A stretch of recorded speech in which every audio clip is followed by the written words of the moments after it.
नमस्कार, स्वागत है हमारे प्रोग्राम में। आप देख रहे हैं नेक्स्ट 9 लाइव में हूँ आपके साथ अंकिता मिश्रा।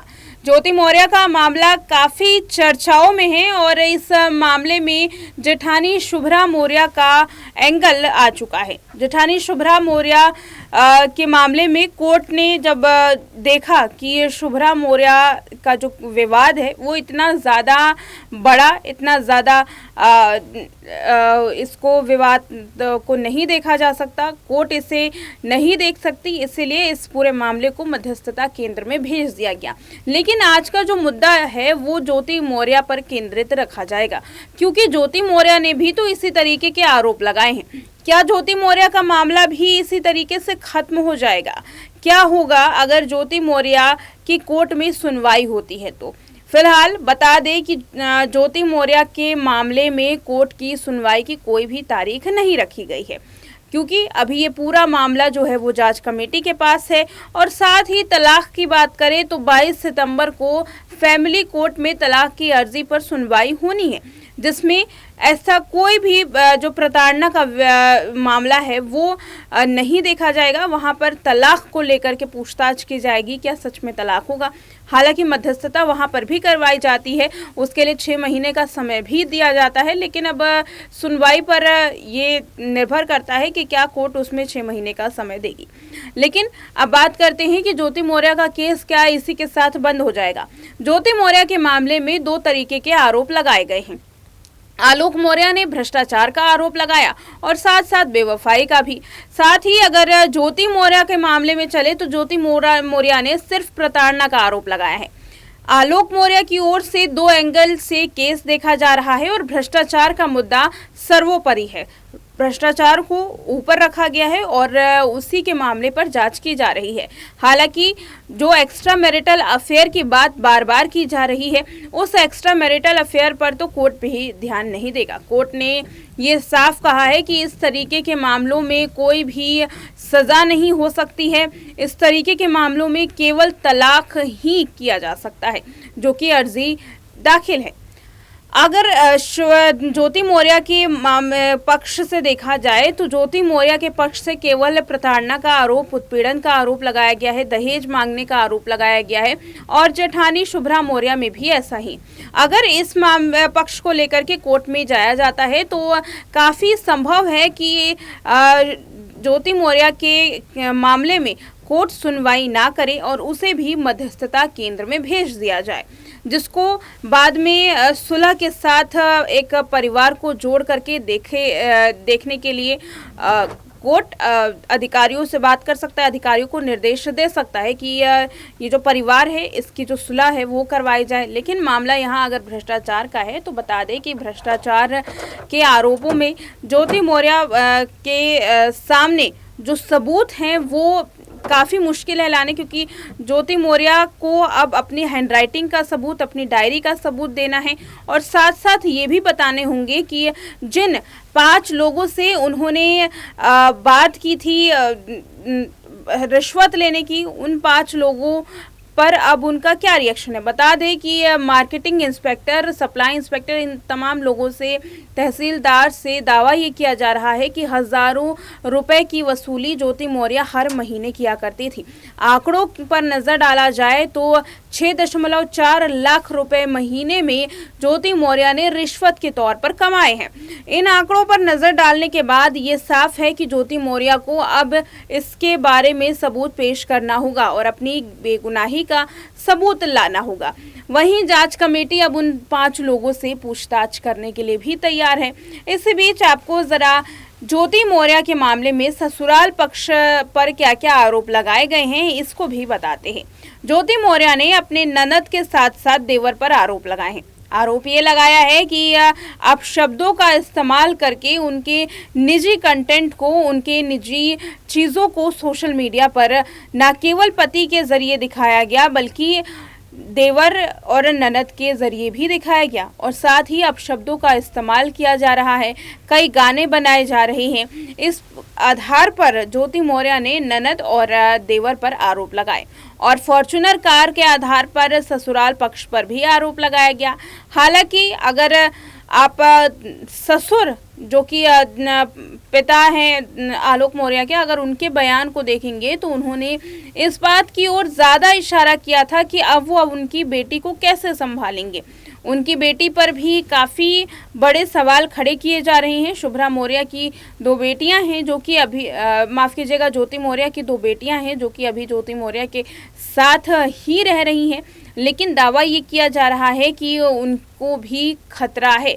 इस तरीके का दावा परिवार की ओर से किया गया है। साथ ही ज्योति मौर्य के ससुर का कहना है कि उन्होंने अपनी बहू की पढ़ाई में सब कुछ लगा दिया। अब किसने कितना लगाया, क्या पति ने अपनी पूंजी लगाई है या फिर क्या ससुर ने अपनी पूंजी लगाई है, इस बारे में अब कोर्ट निर्णय ले सकती है। साथ ही आपको अगर इस मामले में कानूनी तौर पर बताया जाए तो कानूनी तौर पर ये देखा जाता है कि घर के सदस्य को अगर पढ़ा लिखा करके उसे कुछ बनाना हो तो इसमें कोई भी केस नहीं बनता। अगर आलोक मौर्य ये दावा करते हैं कि उन्होंने अपना सब कुछ लगा दिया, तो ऐसे में देखना ये होगा कि कोर्ट क्या इस आधार पर एक्शन लेगी ज्योति मौर्य पर। हालांकि बता दें कि मनीष दुबे के मामले में कोई भी बड़ा एक्शन नहीं लिया गया। हाल में ही गुलाब गैंग ने इस पर आरोप लगाए थे और कहा था कि वो प्रदर्शन करेंगे। हालांकि प्रदर्शन नहीं हुआ, लेकिन ज्योति मौर्य के मामले में करोड़ों महिलाओं को काफ़ी कुछ सहना पड़ा। ज्योति मौर्य के मामले को सामने आने के बाद करोड़ों महिलाओं ने अपने सपनों को खोया है और साथ साथ अब वो भी ये जवाब देती आ रही हैं कि वो इस तरीके का काम कभी नहीं करेंगी। कुछ मामलों में तो ये भी सामने आया है कि ज्योति मौर्य के मामले को देख करके अब ससुराल पक्ष कागजातों पर भी साइन करवाने लगे हैं। इस तरीके के मामले को सामने आने के बाद एक बात तो साफ हो जाती है कि केवल एक केस से समाज पर इतना प्रभाव पड़ता है कि समाज 4 कदम पीछे चल जाता है। फिलहाल बात करते हैं आगे के मामले की। 28 तारीख को जो सुनवाई है, जो जांच कमेटी के आगे दोनों की सबूत रखे जाएंगे और जो पूछताछ होगी, इसी बीच में ज्योति मौर्य ने हाल में ही दिल्ली हाईकोर्ट का रुख किया था। दिल्ली हाईकोर्ट का रुख करने के साथ साथ ज्योति मौर्य ने कई बातें रखी थी। पहली बात तो उन्होंने बताया था कि सोशल मीडिया पर कोई भी सबूत ना दिखाया जाए उनके खिलाफ, जो कि स्क्रीनशॉट है व्हाट्सएप की। अगर आप सर्च करेंगे इंटरनेट पर तो आपको ज्योति मौर्य की व्हाट्सएप की स्क्रीनशॉट मिलेगी, जिसमें मनीष दुबे और ज्योति मौर्य की आपसी बातचीत है। ये स्क्रीनशॉट खुद आलोक मौर्य ने सबूत के तौर पर दिखाया था। साथ ही ऑडियो रिकॉर्डिंग भी आपको मिल जाएगी और साथ ही कई और सबूत हैं, डायरी के सबूत, जिसको लेकर के वो दिल्ली के हाई कोर्ट में वकील के जरिए पहुंचे थे। हालांकि ज्योति मौर्य खुद नहीं आई, लेकिन वकील के जरिए उन्होंने कई बातें कही हैं। ऐसे में देखा जाए तो ज्योति मौर्य के मामले में अब धीरे धीरे जो कार्रवाई की रफ्तार है और भी तेज हो रही है। शुभ्रा मौर्य के मामले को लेकर के अगर ज्योति मौर्य का केस देखा जाए तो एक बात साफ है कि कोर्ट ज्योति मौर्य को बड़ा झटका दे सकता है।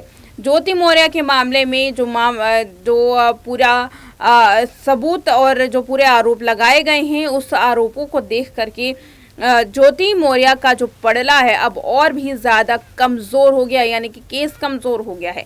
और वहीं आलोक मौर्य की बेवफाई का मामला भी अब शुभ्रा मौर्य के केस को देख करके एक बात साफ हो चुकी है कि इस तरीके के मामले को कोर्ट तवज्जो नहीं देगा।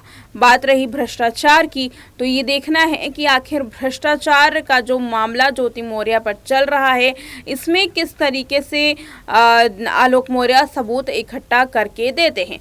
सवाल ये बनता है कि इतने सालों से जब ज्योति मौर्य भ्रष्टाचार कर रही थी, तब आलोक मौर्य ने क्यों नहीं उस बात को उजागर किया, क्यों अपने बेवफाई के मामले से भ्रष्टाचार के मामले को जोड़ करके उन्होंने दिखाया। इस बात को लेकर के भी कोर्ट में सुनवाई की जा सकती है। हाल में ही ये बताया गया है, सूत्रों की माने तो खबर ये सामने आई है कि कोर्ट जाने से पहले दोनों पति पत्नी के बीच में सुलह करवाई जाएगी। अगर ये सुलह होती है तो यकीनन ज्योति मौर्य का मामला खत्म हो जाएगा, बंद हो जाएगा। लेकिन अब देखना ये है कि इसमें मनीष दुबे क्या एक्शन लेते हैं।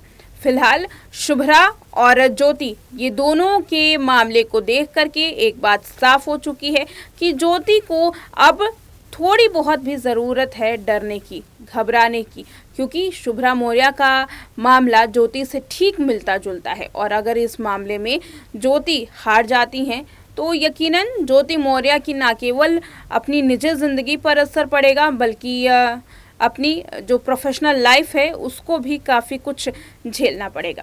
फिलहाल देखते हैं कि अब आगे जाकर के 28 तारीख को क्या होता है। बता दें कि 28 यानी कि आज से तकरीबन दूसरे दिन ही ये पूरा मामला अब साफ होने वाला है और इसी का इंतज़ार अब सभी को रहेगा। आलोक मौर्य को भी, आलोक मौर्य पर भी कई इल्ज़ाम हैं जिसकी सफाई उन्हें सबूतों के ज़रिए देनी है और हाल के ही इंटरव्यू में उन्होंने ये बात साफ की कि उनके पास कई सबूत है। तो वहीं ज्योति मौर्य मीडिया के साथ साथ सवालों से और कोर्ट की सुनवाई से कहीं ना कहीं बचती हुई दिखाई दे रही है, जिससे उन पर सवाल ये खड़ा हो रहा है कि आखिर क्या ज्योति झूठ बोल रहे हैं।